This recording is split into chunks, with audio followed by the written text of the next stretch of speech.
동무들 안녕하십니까? 내래 홍대 김성은입니다. 고서 우리 요즘은 글로벌 시대라고 해서 아주 많이 왔습니다. 우리들이 혁명조국을 달성해서 이 나라의 발전을 위해서는 적을 알아야 합니다. 그래서 적을 아는데 가장 좋은 것은 무엇인가 하고자 하면 바로 그 나라의 역사를 아는 것입니다. 역사를 잊은 자는 미래도 과거도 잃는다는 말이 있습니다.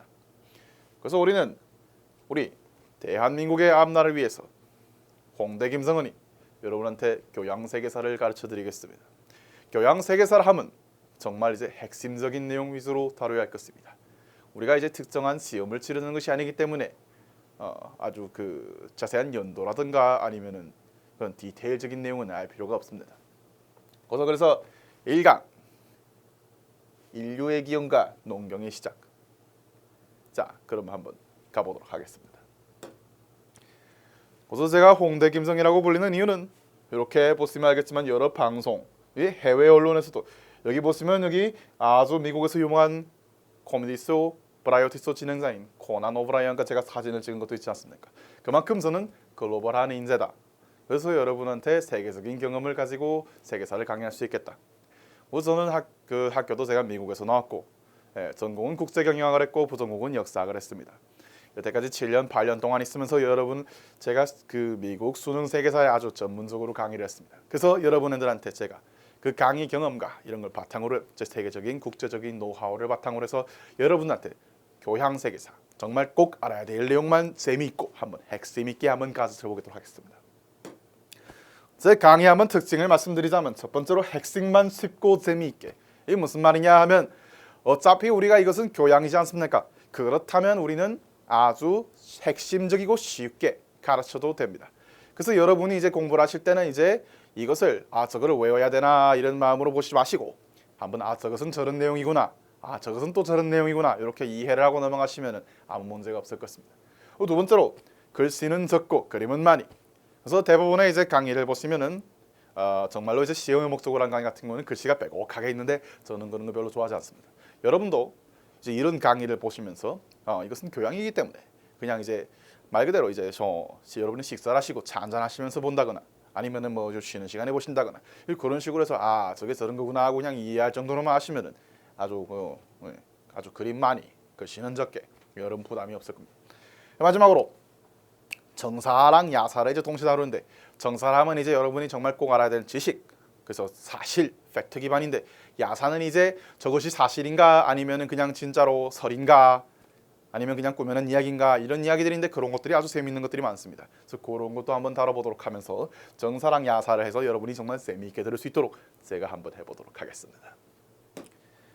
자, 그래서 우리 인류의 기원을 한번 보시면은 여기 사진을 보시면은 이제 거의 이제 원숭이랑 다를 바가 없지 않습니까? 원숭이에서부터 이제 서서히 이제 등이 척추가 딱 펴기 시작하더니 이제 올라오는 이것이 이제 인류의 기원이라고 하는데 그러면은 도대체 이 원숭이 같은 동물랑 진짜 원숭이들이랑 차이점이 뭐냐라고 하신다면은 가장 큰 차이점이 뭐냐? 직립보행입니다. 자, 직립보행이 왜 이렇게 중요하냐?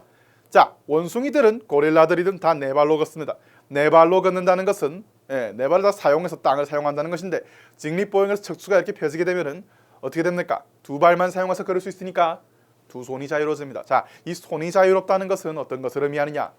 발로 이제 걸어 다니니까 손으로 뭔가를 할 수 있다는 것을 얘기합니다. 손으로 뭔가를 할 수 있다는 것은 이 손을 사용해서 뭐 도구 사용, 이게 정말 중요합니다. 도구를 사용하고 뭐 무기도 사용하고 불도 지피고 이런 것들이 가능해졌다. 그렇기 때문에 인류가 이제 손을 사용하게 되면은 손을 사용하면은 아시겠지만은 어릴 때부터 손을 많이 사용하게 되면 머리가 좋아집니다. 근데 이것이 10만 년, 100만 년 이렇게 1000만 년 이렇게 거쳐가면서는 점점 이제 진화하면서 이제 내가 이제 용량도 커지고 머리가 좋아지는 겁니다.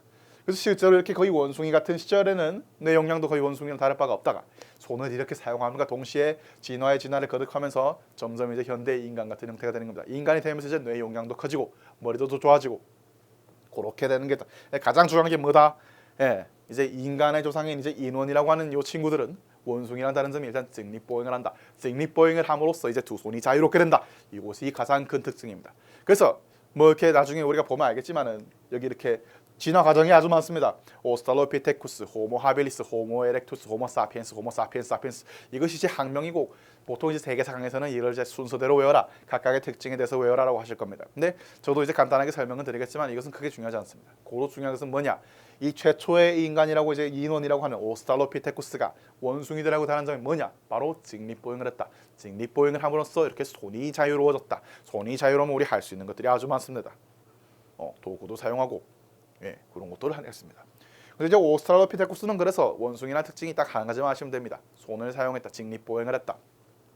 호모 하빌리스 같은 경우는 사실 별다른 특징이 없습니다. 그래서 그냥 호모 하빌리스 저런 것들이 있구나라고 하시면 되는데, 그 다음에 호모 에렉투스라고 하면 이제 그 일반적인 세계사적에서는 이제 예시를 듭니다. 호모 에렉투스 예로는 뭐 베이징 원인이 있다, 자바 원인이 있다. 근데 그 베이징 원인이나 자바 원인은 그 원인들이 나온 곳을, 그 두개골이 발견된 곳을 이제 탄 겁니다. 그래서 베이징 원인은 당연히 베이징에서 발견되시고, 자바 원인은 인도네시아의 자바섬이라는 곳이 있습니다. 그래서 그런 곳에서 발견돼서 얘네들이 이제 호모 에렉투스라고 불렸구나라고 하시면 됩니다. 그 다음에 이제 호모 사피엔스랑 호모 사피엔스 사피엔스가 있는데 별 차이가 없습니다. 그래서 호모 사피엔스랑 호모 사피엔스 사피엔스는 이제 현생 인류의 직계조상이라고 보시면 됩니다. 보시면은 한 요 정도까지가 호모 에렉투스고 요 정도가 이제 호모 사피엔스인데, 호모 사피엔스는 이제 외관상으로 봐도 인간하고 거의 차이가 없습니다. 차이점이라고 한다면 뇌용량 조금 늘어났다, 키가 조금 커졌다, 뭐 그 정도밖에 차이가 없습니다. 그래서 이제 호모 사피엔스부터 그래서 이제 본격적으로 쟤는 이제 인간이구나라고 합니다. 사피엔스라는 것은 이제 지혜로운 사람 이런 뜻을 가지고 있습니다. 근데 이제 이 호모 사피엔스가 이제 나온 것에 대해서 이제 두 가지 이론이 있는데, 하나는 이제 이 호모 에렉투스에서 호모 사피엔스로 진화를 할 적에 아프리카의 한 지역에서 진화를 했고, 그 진화를 한 사람들이 점점 이제 전 세계적으로 퍼져나갔다라고 하는 설이 있습니다. 그리고 또 하나의 설은 그것이 아니다. 호모 에렉투스에서 호모 사피엔스로 진화한 것은 전 세계 각각에서 진화가 동시다발적으로 일어나는 것이다라고 하는 것이 있는데, 어느 학설이 맞는지는 아직까지 좀 의견이 불분명하지만은 대체적으로는 아프리카 기원설, 이것이 아주 정설이라고 할 수 있었겠습니다. 결론적으로 말씀드리자면 현재 인류는 호모 사피엔스 사피엔스 사피엔스 두 번 들어간 인류라고 할 수 있는데, 이것은 지혜롭고 또 지혜로운 이런 뜻이라고 보면 되겠고, 호모 사피엔스 사피엔스 현생 인류는 약 한 3만 년 전, 4만 년 전에 나타났습니다. 그러니까 얼마 안 됐습니다. 오스트랄로피테쿠스가 나타난 게 몇백만 년 전인데, 현생 인류가 나타날 수 있는 것은 3만 년, 4만 년 전이라고 하면 지구의 역사라든가 인류의 역사를 보면 되게 작은 부분이다. 그래서 실질적으로 역사를 보더라도 이 역사라고 하는 것은 무엇이냐라고 한다면, 여러분이 만약 역사에 대해 정의를 한번 내려보라 하면은 낼 수 있는 부분 그렇게 많지 않습니다. 근데 한자로 풀이를 해보면 역사라는 것은 글로 쓰여진 뭐 이야기 이런 뜻입니다. 그럼 역사라는 건 결국 글이 어떤 수단이 됐든 이렇게 문자 이런 게 나와 있는데, 문자가 나온 것도 얼마 되지 않습니다. 해봐야 한 8,000년 전, 10,000년 전 그 정도 이야기 볼 수 있는데, 그렇게 하면은 인류 역사 전체를 보면은 역사라고 하는 정말 글로 쓰여진 역사는 이제 10,000년 정도밖에 되지 않는 겁니다. 그럼 도대체 그 10,000년 전에서 역사는 무엇이라고 하면 이제 선사시대, 이제 영어로 하면 prehistory. 선사시대라는 것은 글로 쓰여진 역사, 이전에 그런 이야기들. 그럼 그런 시대는 이제 어떻게 판단하느냐? 당연히 글이 없으니까 기록이나 이런 걸로 볼 수가 없습니다. 그러면 어떻게 하느냐? 이제 남겨진 뭐 물건들 혹은 유적들, 뭐 뼈 이런 걸 통해서 이제 연구를 하는 것인데, 그럼 실질적으로 인류의 역사가 만약에 이 오스트랄로피테쿠스 원숭이 동물 같이 생긴 요 동물까지도 인간으로 친다면 약 한 200만 년 정도가 있습니다. 근데 200만 년 정도에서 실질적으로 우리가 아는 역사, 히스토리라고 불리는 부분은 한 길어봐야 10,000년 정도밖에 되지 않는다. 그럼 우리는 실질적으로는 요 인류의 진화 과정 원인에서 이제 뭐 이렇게 제가 이렇게 풀어서 해드리면 실질적으로는 선사 시대가 한 199만 년 정도 되는데, 거기에 대해서는 거의 알 필요가 없습니다. 제가 얘기한 것처럼 뭐다? 인류가 시작한 것은 직립보행 때문이다. 그리고 이것이 인류의 진화 순서다. 이 정도만 알아두시면 선사 시대는 별거 없습니다. 그럼 이제 역사 시대로 들어가기 위해서 이제 그 호모 사피엔스 사피엔스, 결국 우리의 현생 인류가 글을 쓰기 시작하면서 어떻게 달라졌는가, 그런 걸 이제 보게 될 텐데, 자 여기서 막간에 한번 넘어가겠습니다. 네안데르탈려가 들어보신 적 있을 겁니다. 그 네안데르탈은 그러면 인간인가 하는 게 논란이 있는데, 이것은 이제 저희의 직계조상이 아니다라고 보는 경우가 많습니다. 뭐냐면은 실질적으로 유전자 정보 같은 것도 다르고 신체 스펙이 다릅니다. 일단 보시게 되면은 호모 사피엔스 현생 인류 같은 경우 여기 평균 신체가 170cm, 60kg로 되어 있는데, 이것은 어떻게 보면은 좀 약간 잘못된 정보라고 볼 수 있습니다. 왜냐하면은 현생 인류도 어떻게 보면 호모 사피엔스의 종류이기 때문에 지금 평균 키를 잰다 하면은 이제 170에 60kg가 나올 수 있습니다. 하지만은 옛날에는 영양 상태가 좋지 않았기 때문에 정말로 이 호모 사피엔스였던 몇만 년 전에는 사람들 키가 그렇게 크지 않았습니다. 우리가 이제 조선 시대만 하더라도 남성 평균 신장이 한 160 될까 말까 했는데, 이때는 오히려 더 작았습니다. 그래서 한 100, 제 생각에는 기록상에는 여러분 네이버에 같은 데 검색을 해보시면 이제 170에 60kg 나온 그거는 현생 인류가 그렇다는 것이 왜 우리도 호모사피엔스니까. 하지만은 우리가 실질적으로 호모사피엔스가 살았던 데를 추측을 해보면은 키가 한 150cm, 몸무게 한 40kg 남성 기준입니다. 여성은 당연히 더 연약했을 것이고. 그러면 이제 이 호모사피엔스 동물에 비해서 이 네안데르탈 동물은 키는 비슷합니다. 키는 현생 인류랑 비슷한 170cm인데 80kg 몸무게입니다. 이게 평균입니다. 그럼 되게 건장했다. 근육질이었다. 털도 북실북실했다. 이 네안데르탈은 얼마나 대단했냐면은 보통 이제 우리 조상인 호모사피엔스가 이제 사냥을 할 때는 어떻게 합니까? 맨주먹으로 싸웠다가는 노로도 못 이깁니다. 노로 뿔에 치여가지고 죽습니다. 그런데 이게 이 호모사피엔스들은 이제 머리가 좋았기 때문에 도구를 사용해서 칼이라든가 뭐 창, 활 이런 것들을 사용해서 이제 그것도 혼자서 사냥하면 안 됩니다. 좀 맹수를 만났다 그러면 몇십 명이 이제 같이 동물들끼리 으쌰으쌰 해야 이제 호랑이 같은 한 마리를 잡을 수 있는데 문제인 네안데르탈은 이제 완전히 그 현대로 따지면은 UFC 격투 선수라고 보시면 됩니다. 근육질도 하고 이제 여기 주먹뼈도 엄청나게 강해서 실질적으로 네안데르탈은 그 이제 기록을 찾아보면은 주먹으로 맘모스를 때려 죽였다는 얘기가 있습니다. 이것이 거짓말이 아닙니다. 그래서 네안데르탈은 거의 이제 UFC 선수들을 이제 모아놨다라고 보시면 되는데 실제적으로 뒤에 이제 그림도 한번 보시겠지만은 근육질이 아주 우람하고 아주 이제 건장한 청년입니다. 심지어 이제 이 네안데르탈 같은 이 여성 동물조차도 이제 근육질이 있고 아주 날렵하고 해서 그 특수 전사 우리 이제 특전대 그런 거로 보시면 되는데 뇌용량을 보면 그럼 네안데르탈이 또 이렇게 멍청했느냐? 그렇지도 않습니다.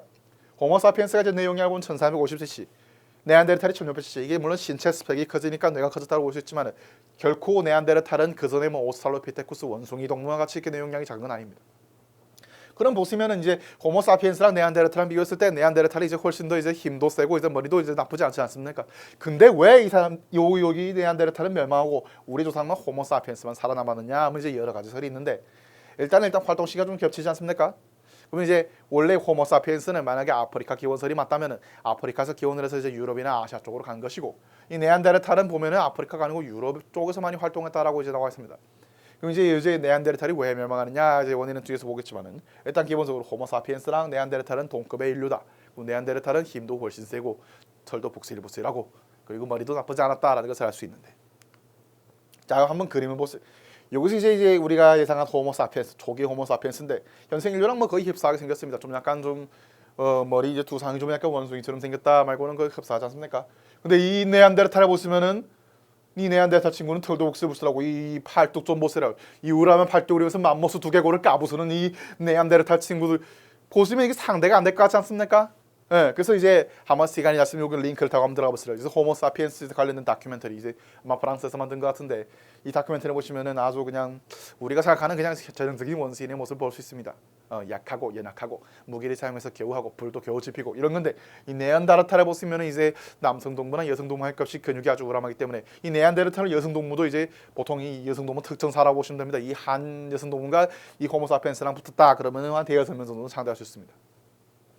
그럼 이 강력한 네안데르탈이 왜 멸종을 했느냐라고 보신다면 이 여러 가지 설이 있어요. 첫 번째, 빙하기 때 식량 부족으로 인해서 죽었다. 자, 이제 빙하기가 되면은 이제 우리 맘모스를 까부쓰던 네안데르탈 이제 그 인들께서도 이제 그 식량을 찾아야 되는데 당연히 이제 등치가 크고 근육이 많으면 그만큼 많이 먹어야 됩니다. 그 네안데르탈은 그만큼 자기 한 개개인의 전투력이 높기 때문에 집단 생활을 선호하지 않습니다. 그 네안데르탈은 자기 가족 정도 한 5, 10 정도 무리 새겨 사는데 호모사피엔스는 한 100명, 200명 정도 무리 새겨 사지 않습니까? 그럼 이제 식량을 하더라도 이제 찾을 확률 왜냐면은 이제 겨울 때는 이제 동물이 거의 없습니다. 그러면 이렇게 산계해 가지고 동물을 찾아야 되고 동물이 없으면 이제 그 밑에 이 땅바닥에 있는 과일이라도 주워 먹어야 되고 그래야 되는데 아무래도 이제 이 네안데르탈은 그 식량 같은 데를 하면서 구하기가 좀 어렵고 그만큼 더 많이 먹어야 됩니다.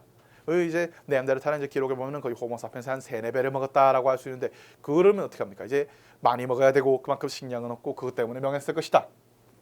그리고 또 하나 네안데르탈은 거의 육식 위주로 했다고 합니다. 호모사피엔스는 이제 빙하기를 거치면서 원래 호모사피엔스가 육식이긴 했지만은 그래도 이제 빙하기를 거치면서 점점 잡식으로 바뀝니다. 과일도 좀 먹고 풀도 좀 따먹고 그러다 보니까 이제 그 잡식을 이제 하면서 이제 그 하는데 이제 네안데르탈은 육식만 계속 고집했기 때문에 이것이 빙하기에 있어서 좀 사슴이나 노루가 없어졌다. 그리고 배고파 하면서 죽었을 것이다 하는 것이 있고 두 번째는 이제 현생 인류가 아프리카에서 옮긴 질병설이라는 게 있습니다. 실질적으로 우리가 나중에 배우겠지만 그 아메리칸 인디언들이 뭐 잉카라든가 아즈텍이라든가 이런 번성을 누리던 제국들이 유럽인들 특히 스페인 정복자들에서 망한 이유가 무엇이냐라고 한다면 물론 스페인 정복자들이 뭐 총 같은 무기가 있었기 때문에 더 수월하게 싸운 건 맞습니다. 하지만 결정적으로 멸망한 원인은 무엇이냐라고 한다면 그 유럽에서 옮겨온 질병 때문입니다. 그 질병이 이제 스몰폭스라고 이제 매독 뭐 이런 천연두 뭐 이런 질병들로 인해 특히 천연두가 아주 위력적이었습니다. 천연두 같은 걸 이제 걸렸다 하면 이제 면역 체계가 잡혀있지 않기 때문에 예, 우리가 이제 질병에 좀 이렇게 그 대항을 하는 것은 무엇이냐라고 한다면은 이제 우리가 실제로 우리 조상들 중에 하나가 누가 그 병에 걸리지 않습니까? 그럼 그 면역이 전부는 아니더라도 그 자식들한테 좀 유전이 되는 경우가 있습니다. 그래가지고 엄마가 아빠가 좀 잔병 치레를 많이 했다. 그럼 자식이 굉장히 건강한 경우가 많고 반대로 자식이 건강하면 또 엄마 그 자식들이 또 잔병 치레하는 경우가 있습니다. 이렇게 유전 정보로 인해서 그래서 왜 이제 그 유전학적으로 보면은 왜 그 가까운 혈족과는 결혼하면 안 되냐 하면은 가까운 혈족은 유전 정보를 공유하고 있지 않습니까? 그 예를 들면 나는 되게 장이 약한 사람인데 저 사람은 위가 약한 사람이다. 그러면 둘이 결혼을 하면은 장도 위도 튼튼한 사람이 태어날 확률이 있는데 장 약한 사람이랑 장 약한 사람이 결혼하면 또 장 약한 사람이 태어나는 겁니다. 그런 거에 유전 정보에 있어서도 이제 좀 그렇기 때문에 이제 좀 많이 좀 다른 핏줄, 완전히 나랑 좀 다른 사람하고 결혼하는 게 좋은데, 근데 이제 어쨌든 그 네안데르탈은 네안데르탈까지 이제 결혼을 하고 이제 우리 호모사피엔스는 호모사피엔스까지 결혼했을 것인데 호모사피엔스 사이에 돌던 질병이 있지 않습니까? 우리 그 호모사피엔스는 계속 그 수천 년 수만 년에 걸쳐서 그걸 알아왔기 때문에 그냥 감기 정도로 앓고 하루 이틀 낫고 마는데 이 사람들이 이제 유럽으로 올라가기 시작하면서 이제 네안데르탈한테 그 질병을 옮기지 않습니까? 그러면 그 사람들한테는 으악 하고 그냥 바로 죽는 겁니다. 이제 3번 이제 현생인류 흡수 소멸됐다. 둘 다 이제 어느 정도 비슷한 인류이기 때문에 우리 이제 같은 호모사피엔스라도 이제 뭐 흑인종, 황인종, 백인종 있지 않습니까? 그런 것처럼 유전 정보가 거의 일치했다. 그래서 이제 우리 인간과 원숭이만 보더라도 거의 한 97%, 8%가 일치하는데 이 네안데르탈은 똑같이 호모 에렉투스에서 갈라져 나온 인종이기 때문에 어느 정도 그 유전자가 많이 일치합니다. 실질적으로 이제 숫자가 호모사피엔스가 훨씬 많았습니다. 왜 호모사피엔스는 정말로 번식력이 빨라서 뭐 이제 거의 인구로 따지면 한 10배, 20배 정도 있다고 합니다. 그럼 이제 섞이면서 이제 네안데르탈과 이제 혼혈이 일어나고 그렇기 때문에 이제 점점점 없어질 것이다라는 설이 있고요. 네 번째는 현생 인류와의 충돌. 물론 이 네안데르탈 동물가 아주 그 맘모스 두개골도 박에서는 아주 그 강력한 숨을 가지고 있지만은 그래도 이게 저 숫자 앞에 장사 없다. 왜 우리 6.25 때도 이제 중공군이 왕 내려오니까 아무리 미군들이 열심히 싸워도 탕탕탕해도 그냥 중공군한테 밀리지 않았습니까? 그거를 보면 아시다시피 이게 숫자가 그만큼 크다. 그러면 저기 호모사피엔스 동물가 활이나 창, 칼 가지고 이제 막 달려들면은 그 숫자 앞에 장사 없다고 해서 그 멸망을 했을 것이다. 그 다섯 번째는 뛰어난 신체 능력을 과신했다. 일시 빙하기 때도 단순히 식량을 찾는 거에 따라서 일단 털이 북실북실하게 나 있으니까 웬만하면 겨울에도 춥지가 않습니다. 그래서 옷이나 이런 걸 만들어 입을 생각을 못 하는데 호모사피엔스는 이제 털이 거의 없지 않습니까? 우리가 그러니까 우리 아 춥다 하면서 바늘 같은 걸 개발해서 좀 짐승 가죽도 가져와서 옷 같은 걸 만들어 입으니까 좀 추위를 견딜 수가 있는데 이 네안데르탈 같은 경우는 나는 털이 북실북실하니까 괜찮아. 이러고 갑자기 빙하기가 오니까 얼어 죽었다. 뭐 이런 설도 있습니다. 근데 이제 최신 이제 내가 좀 뉴스 같은 걸 좀 찾아보다 보니까는 무슨 얘기가 있냐면은 2016년 4월 기사입니다. 이 네안데르탈이 점점 이제 발전을 해오다가 어느 순간에 탁 이르러서 순간적으로 이제 아들을 낳을 수 있는 염색체 우리가 XY 염기 서열이 있었어. Y 염색체에 문제가 생겼다. 그래서 이제 네안데르탈이 이제 그 여성 동반에 이제 성관계를 통해서 임신하지 않습니까? 임신을 했는데 이제 Y 염색체가 이제 치명적인 결함이 생기면은 자연 유산이 된다고 합니다. 그럼 자연 유산이 무슨 말이냐? 아들이 점점 없어진다. 딸만 태어난다. 그럼 딸만 태어나면 어떻게 됩니까? 그러면 여성 숫자가 많아질 것이고 그러면 결국은 이게 멸망으로 이어지는 겁니다. 아들이 있어야 결국은 아들이랑 딸이랑 이제 그 관계를 맺어서 이제 새로운 이제 생명이 태어나는 것인데 아들이 없어졌다. 그렇기 때문에 점점 이제 남성의 개체 수가 줄어서 결국은 최초로 이제 결론적으로 말하면 이제 호모사피엔스 우리 현생 인류의 흡수 소멸될 것이다. 이런 설들이 있다고 보시면 되겠습니다. 자 이제 본격적으로 이제 네안데르탈은 이제 멸종했습니다. 우리 이제 호모사피엔스 사피엔스가 있었던 구석기 시대에 한번 대해서 알아보겠습니다. 자 구석기 시대는 이제 어떤 것을 먹고 살았느냐? 주로 이제 사냥 채집입니다. 근데 이 사냥 채집이라는 것은 아주 복불복입니다. 자 채집 같은 경우야 그나마 이제 과일 같은 거 좀 따다 놓으면 며칠이고 며칠 먹을 수가 있습니다. 물론 과거에 냉장고나 이런 게 없긴 했었지만 과일 같은 거는 뭐 상해도 뭐 이게 뭐 수울이 되는 경우도 있고 별로 그렇게 크게 지장이 없습니다. 자 근데 이제 고기가 좀 문제가 됩니다. 우리가 이제 오늘은 운이 좋아서 이제 우리 부족이 큰 노루를 몇 마리 잡았단 말입니다. 배 터지게 먹었습니다. 불에 구워서 바베큐도 해 먹고 생으로도 먹고 날고기도 뜯고 잘 먹었는데 그 다음 문제가 생깁니다. 다음 날이었습니다. 사냥감이 안 잡히네. 그럼 어제 잡았던 노루나 먹어야지. 그 다음 날이었습니다. 안 잡히네. 그저께 잡았던 노루나 먹어야지. 한 3일 정도까지는 괜찮은데 3일이 지나니까 고기 색깔이 좀 이상하게 변하기 시작합니다. 상관없어 먹어야지. 먹었더니 배가 미치도록 아픕니다. 그 몇몇은 죽습니다. 예고 생각합니다. 경험을 통해 쳐들어갑니다. 아, 저 고기 색깔이 변하면 먹으면 안 되는구나. 겨울에는 좀 낫겠어. 근데 여름 같은 건 이제 곰팡이도 득실하고 얘네들이 동굴에 살았기 때문에 뭐 어디 동굴을 습하지 않습니까? 곰팡이가 피어납니다. 그럼 결국은 얘네들이 이제 어떻게 합니까? 사냥 채집 같은 것은 이제 정말 복불복이구나. 그럼 많이 먹을 수 있을 때 많이 먹어야 되겠다. 그래서 이게 식량 생산이 이제 고나하게 주기적으로 일어나는 것이 아니고 어떨 때는 많이 가져오고 어떨 때는 조금 가져오기 때문에 이것이 굉장히 사회 불안정 요소가 됐습니다. 그러니까 이제 식량이 많지 않았기 때문에 이 원시 시대는 어떻게 집단 생활하지 않았습니까? 그럼 식량을 잡아오면은 물론 나눠주긴 하겠지만은 그래도 기본적으로는 젊은 사람들 위주로 먹게 됩니다.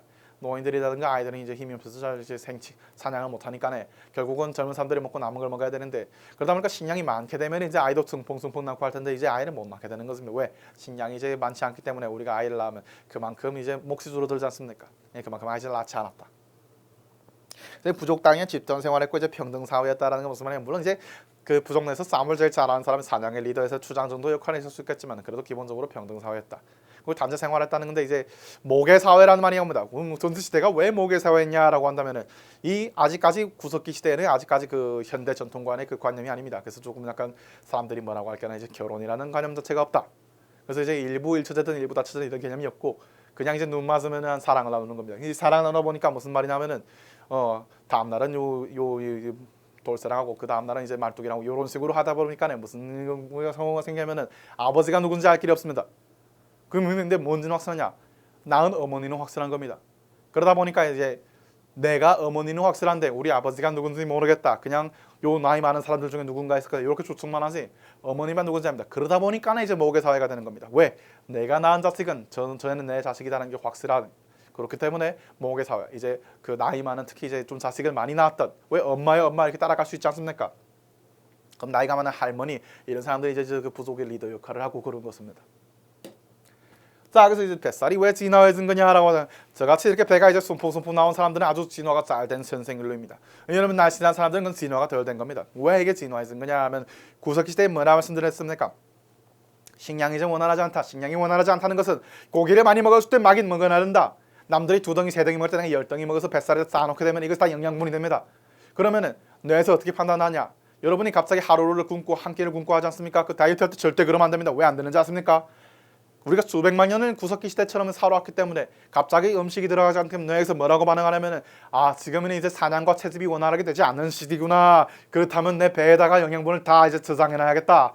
그래야 굶어 죽지 않겠구나 라고 해서 이제 배에다 영양분을 다 넣기 시작합니다. 오히려 굶기 시작하면 다른 데는 살이 쪽 빠지는데 뱃살만 이제 둥그리는 아프리카 우리 기아들 보시면 어떻게 돼 있습니까? 땅상에 뼈만 하는데 배만 볼로 나왔지 않습니까? 물론 그게 영양 불균형 때문에 가지만은 이런 것도 있습니다. 뱃살 최후의 보로 이 영양분을 마지막에 꺼내 쓰겠다. 그렇기 때문에 여러분들이 다이어트를 나중에 하더라도 이제 갑자기 고기를 끊으면 안 됩니다. 그냥 이제 이제 조금씩 먹기 시작해야지. 결국은 이제 뱃살이라는 것은 구석 시대 때 이제 식량 채집이 이제 하루를 잘 먹었다가 뭐 한 이틀 못 먹었다 이렇게 되기 때문에 많이 먹을 수 있을 때 왕창 먹고 그거에 대한 뱃살을 이렇게 해놓고 점점 이 영양분을 꺼냈었다. 그래서 뱃살이 나온 사람들은 진화가 아주 잘 된 정도이다 이렇게 보시면 되겠습니다. 자, 그리고 이제 신석기 혁명이라고 하는 아주 중요한 사건이 이제 인류에 일어나게 되는데 이 신석기 혁명이 무엇이냐라고 한다면은 기본적으로 별거 없습니다. 뭐 다른 사람들은 문자를 사용했다, 뭐 종교가 나왔다는데 그게 중요한 게 아니고 가장 중요한 것은 농경의 시작, 농사를 짓고 시작하는 걸 시작했다. 이것이 왜 중요하다고 말씀드리냐면 아까 구석기 시대에 어떻다 했습니까? 사냥과 채집을 하기 때문에 식량이 예측이 되지 않습니다. 오늘 얼마를 먹고 내일 뭘 먹고 이게 예측이 되지 않는데 이 농경이라는 것은 심지어 흉년이 들든 풍년이 들든 예측이 아닙니다. 흉년이 되면 흉년이 되는 대로 식량이 나오지 않겠구나 할 수 있고 풍년이 되면 풍년이 되는 대로 식량이 많이 나오겠구나 할 수 있고 평상이면 또 평상대로 할 수 있고 근데 이 농경이라는 것은 좋은 것이 무엇이냐라고 한다면 일단 뭐 사냥이나 채집 사냥처럼 위험하지도 않기도 하지만은 일단 그 옛날 구석기 시대 때 어떻습니까? 정말 어린아이들, 노인들 빼고는 다 그냥 모든 사람들이 남녀노소 할 것 없이 여자는 과일을 따러 가고 남자는 이제 사냥을 하러 가겠습니다. 근데 이것이 이제 농경사로 들어서부터는 예를 들면 부족이 뭐 100명이 있다라고 하면 100명 전부가 다 농사를 짓지 않아도 먹고 살 수 있었다. 100명 다 농사를 짓고 하는 30명, 40명만 농사를 지으면은 100명이 먹을 식량보다 더 많은 식량을 생산할 수 있었다 이겁니다. 그러면 어떻게 됩니까? 우리가 먹어야 될 양보다 더 많으니까 그러면 애를 좀 낳아야 되겠다. 순풍순풍하고 인구가 폭발적으로 증가하는 시기입니다. 자, 그렇다면 그 30명, 40명이 농사를 짓는데 나머지 그럼 50명, 60명은 뭘 하느냐라고 한다면 다른 직업이라는 게 최초의 생겨나게 됩니다. 뭐 어떤 사람들은 뭐 부족을 위해서 싸우는 전사가 될 것이고 어떤 사람들은 뭐 종교인, 뭐 대장장이, 예술 뭐 이런 것들 하기 시작하고 정말 이제 힘이 있는 사람들은 아무것도 안 하고 놀기 시작합니다. 이제 아무것도 안 하고 놀기 시작하는 게 노기 시작하니까 좀 재산이 많다. 그럼 그 재산을 이용해서 더 재산을 불리고 땅을 더 넓히고 이런 사람들이 이제 귀족, 왕족 이런 사람들 생겨나서 그냥 아무것도 안 하고 띵까띵까 놀면서 이제 밥이나 먹으면서 이래라 저래라 하는 사람들 생겨나기 시작하는 게 왜 생겨났냐? 잉여 생산물 때문에. 잉여 생산 뭐냐? 식량이 부족하면은 그런 사람들 띵까띵까 할 수가 없습니다. 그 사람들도 고기를 잡으러 나가야 되고 뭐 저기 사냥을 하러 나가 노루 새끼 잡으러 나가야 되고 또 이 과일을 주스 나가야 되는데 식량이 넘쳐나니까 이런 일이 일어나는 겁니다. 그래서 이제 중요한 것은 뭐다? 농경의 시작. 농경의 시작으로 해서 어떻게 됐다? 모든 사람들이 식량을 생산하지 않아도 된다. 식량을 생산하지 않아야 되기 때문에 잉여 생산물이 나오기 때문에 다른 사람들은 다른 일, 뭐 대상상이 이런 일을 한다. 그래서 직업의 세분화가 일어났다. 이런 것을 핵심 내용으로 알고 있으면 될 것 같습니다. 그럼 이제 진석기 시대는 사람들이 어떻게 살았느냐라고 한다면은 여러 가지 특징이 있습니다. 나중에는 이제 문자도 나오고 뭐도 하겠지만 그게 일단 중요한 것이 아니고 농사가 제일 중요합니다. 이 농사라는 것은 과거의 농사는 오늘날처럼 뭐 비료를 주고 모내기하고 이런 고급 기술이 없습니다. 그럼 고급 기술이 없으면 어떻게 하냐? 초기의 농사는 그냥 땅에다가 씨 뿌리고 끝입니다. 기다리는 겁니다. 무한정 기다립니다. 그럼 곡식이 나올 때까지 기다리는 겁니다. 그러다 보니까는 이제 필요한 게 뭐냐라고 한다면 씨 뿌리고 기다리는 게 물입니다. 비가 많이 오면 좋겠지만은 비가 안 오는 경우는 강물이나 이런 데서 물을 끌어야 되지 않습니까? 다 그러다 보니까 자연스럽게 이제 큰 강 주변으로 해가지고 이제 마을이나 도시가 생겨나게 됩니다. 왜? 강이 있으면은 가뭄이 들거나 좀 비가 안 오더라도 그냥 그대로 끌어쓰면 되지 않습니까? 그래서 이제 평야가 있고 강이 있고 이런 데다가 이제 사람들이 점점 모여 살게 되는데 처음에는 조그만 마을로 시작합니다. 그 다음에 이제 도시가 커서 왕국이 되고 왕국이 세국이 되는 겁니다. 그러다 보니까 사람들이 많이 모여 살게 되면 아까 말한 것처럼 이렇게 다양한 직업이 생겨나게 되고 다양한 직업이 생겨서 그것은 왕족, 귀족 같은 지배계층이 생깁니다. 그렇기 때문에 이제 구석기 시대는 이제 평등 사회였는데 이제 신석기 시대로 넘어오면서 이제 계급 사회가 된다라고 하시면 될 것 같습니다. 이제 본격적으로 이제 강 주변은 그 번성한 어떤 그 도시들 중에서 아주 큰 왕국이나 제국을 이룬 친구들, 문명을 이룬 친구들에 대해서 이제 4대 문명에 대해서 이제 다음 시간에 배워볼 건데 어쨌든 기본적으로 신석기 시대 때는 이제 강 주변에서 모여 살았다. 그리고 이 친구들끼리 이제 모여 살다 보니까 이제 계급이 생겼다. 그렇게 하시면 될 것 같습니다. 자, 그래서 우리 이제 간단하게 이제 인류의 기원과 이제 그 농경의 시작에 대해서 한번 알아보았습니다. 다음 같은 경우는 이제 4대 문명, 4대 문명이라면 우리가 이제 꼭 알아야 될 문명입니다. 4대 문명 말고 사실 문명이 굉장히 많습니다. 하지만 4대 문명이 중요한 이유는 이 4대 문명 지역에서 사람들이 굉장히 많은 것을 이루고 발전을 했다. 요걸 아는 것은 굉장히 중요하다라고 해서 4대 문명이라고 했습니다. 그래서 이제 홍대 김성은이가 이제 여러분이 알려드릴 것은 이 세계사 이제 교양 세계사라고 하니까 정말 이제 핵심적인 내용만 가르치고 아까 이제 그 제가 한번 네안데르탈 이렇게 비교를 한 것처럼 좀 약간 여러분이 상식 토막 상식으로 좀 알아보면 그 야사 같은 것도 한번 알려드리면서 여러분 정말 재미있고 지금 벌써 이제 시간이 많이 지났지 않습니까? 그래서 여러분이 정말 보면서 아무 생각 없이 그냥 들었습니다. 아무 생각 없이 들었는데 막상 강의를 듣고 나면은 뭔가 머리에 남아있는 그런 강의를 한번 해보도록 하겠습니다. 그러면 여태까지 홍대 김성은이었습니다. 감사합니다.